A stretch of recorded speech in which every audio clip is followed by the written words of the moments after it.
ராகு கேது தோஷம், செவ்வாய் தோஷம், அப்புறம் பார்த்தீங்கன்னா மாந்தி தோஷம் இந்த மாதிரிலாம் இருக்கு இல்லைங்களா? அப்புறம் வந்து 2ல் சனி இருக்கிறது, அப்புறம் 7ல் சனி இருக்குது, அப்புறம் இந்த மாதிரி 8ல் சனி இந்த மாதிரிலாம் விஷயங்கள்லாம் இருக்குங்களா? இதெல்லாம் வந்து திருமணத்தை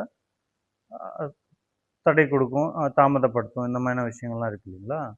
ஸோ இது பொதுவாக வந்து பார்த்தீங்கன்னா இது நிறைய ஜாதகத்தில் இருக்கும். அப்போ 90% ஜாதகத்தில் இந்த மாதிரி அமைப்பு தான் இருக்கும்.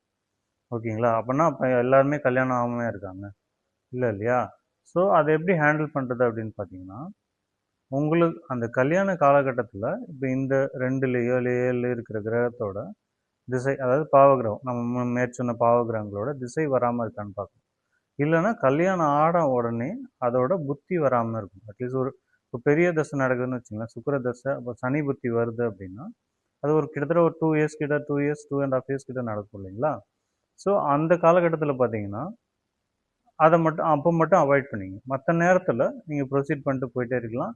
ஏன்னா சப்போஸ் செவ்வாய் தோஷம் இருக்குது அப்படின்னு வச்சுங்களேன், 2 4 7 8 12 செவ்வாய் இருக்குது, இல்லை லக்னத்தில் இருக்குது அப்படின்னா, அவங்க செவ்வாயோட நட்சத்திரத்திலே பிறந்திருக்காங்க அப்படின்னா அவங்க வந்து சின்ன வயசுலேயே அந்த திசை போயிடும். அதுக்கப்புறம் அவங்க லைஃப்பில் செவ்வாய் திசையே வராது. ஸோ அப்படி இருக்கிறவங்களுக்கு நீங்கள் பாட்டுன்னு திருமணம் பண்ணிட்டு போயிட்டே இருக்கலாம்.